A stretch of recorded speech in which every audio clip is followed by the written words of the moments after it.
I love people of action. I weary of people who get in your face and tell you what all they're doing and actually doing nothing at all. In my life, results count. I'm impressed by results. Don't tell me what you went through. Tell me you got it done. Not hearers of the word only, but doers of the word. God blesses what you do. And see, when you walk with somebody who is a person of action, and you walk with a do-it man, that spirit will leak out on you. Oh, look at somebody and say, do it. Do it. Do it. Don't dream about it. Don't wish for it. Don't hope for it. Don't long for it. Don't cry about it. Get up and do it. Do it with all of your might and with all of your strength and with all of your passion. Somebody holler, do it! I know you've been through hell. I know you had to go through high water. Didn't think you could swim through it.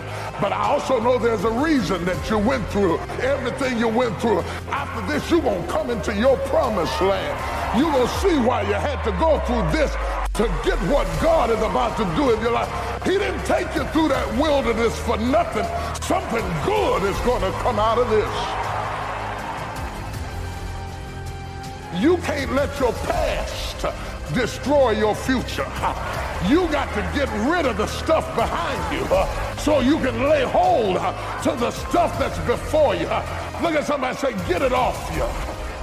I don't know who I'm preaching to, but whoever it is, you're getting ready to go to the next level. You're getting ready to go into a brand new dimension of thinking and living and breathing. And a whole lot of things had to change in your life. But the Lord said, after this, get ready, get ready. Some of you have been standing waiting on God to help you. You better go ahead. Slap somebody and say, do it. You've been praying about it, but it's time to do it. You've been waiting on a sign, but it's time to do it. You've been waiting on God to respond, but he already gave you the answer. Do it. Give it everything you got. Put your heart in it. Most people, when they're working on dreams, they don't give it everything they have.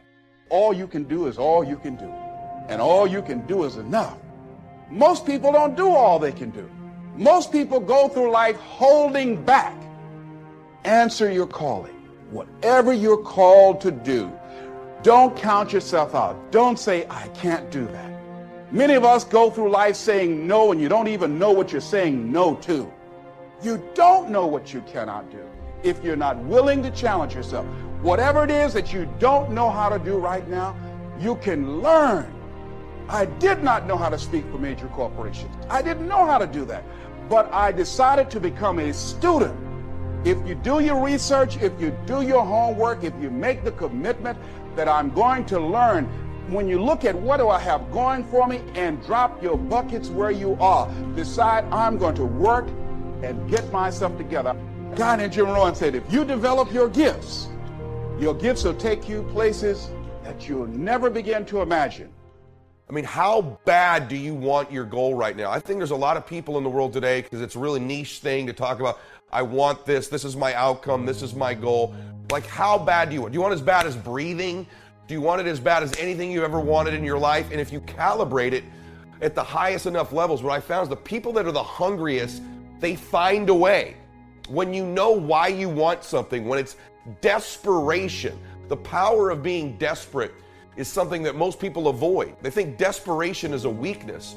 And I'm here to tell you, desperation is one of the most powerful emotions you could possibly possess, because when you're desperate, you find reserves and reservoirs of ideas, talents, and a strength that you don't know you have when you find yourself in a desperate situation. So ironically, the one thing most people avoid in their life, hunger, which is caused by being desperate. When you're starving, you become desperate. Think of somebody who's starving on the street. How resourceful would you get if your children were literally starving and you had to feed them? So the number one thing we need more than anything to win is hunger, which comes from a state of desperation. Yet we're constantly trying to comfort ourselves in the real world to avoid the state of being desperate. And I'm telling you that I think you need to embrace desperation again in your life. Like, do you want it so bad that you're desperate for it? All of the silly things that happen that we let slow us down is related to our lack of hunger and desperation. And so I'm here to ask you, how desperate are you for what you want? Like, here's what I think. I think most people would just like their goals. They'd like their outcome, but they're not hungry for them. They're not starving for it. They're not desperate for it. But when you start to feel that desperation, it's one of the most powerful emotions in the world, because you become so resourceful, you become so determined, and all the noise goes away. See, all of these objections, all of these fears, all of these old stories you tell yourself, all the excuses that you're making, and I love you, so I'm saying this to you, are all going back to a lack of real hunger, real desire, real desperation, because real desperation is beautiful. The most alive you'll ever feel, ironically, is when you're the most desperate. You talk to people who are the closest to death in an accident, and they'll tell you, ironically, it was the most alive I've ever felt. Because you're so desperate to survive. You're so desperate to get through it. Yet in life, we try to avoid this all the time. And I'm here to tell you, embrace the desperation. Seek the desperation. Show me somebody hungry. I'll take hunger and desire over IQ, over knowledge, over skills every day of the week. Because I can teach you skills.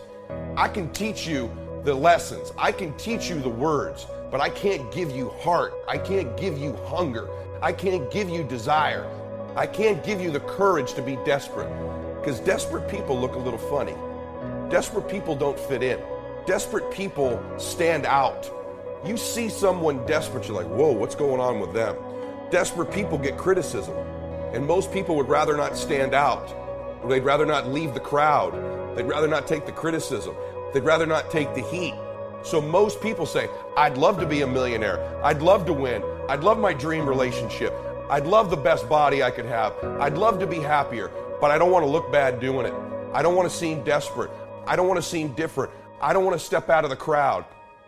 And as long as you're one of those people who won't step out, who won't look a little bit funny, who worries more about what other people think about them than truly winning, you're always going to be held back. What's your level of real hunger? What's your level of real desperation? How bad do you really want it? Or would you just like it? Do you need it like you need to breathe? Do you need it like you need to eat? Do you need it like you need to exist? Or do you just kind of want it? Because you show me two people.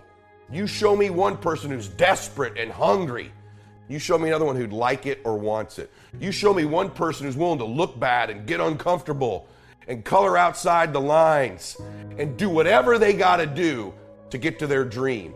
And you show me another one who won't, I'll take this person every day of the week. Maybe they don't come from the perfect background. Maybe they don't have all the perfect words. Maybe they don't have all the right relationships, but they got the goodies, man. They got the one thing you got to have to win, which is hunger and desire and some heart. And I know you've heard these things before, but now I want you to be self-aware. Really, how hungry are you? What are you doing to feed your hunger? What are you doing to feed the fact that you feel like you're starving?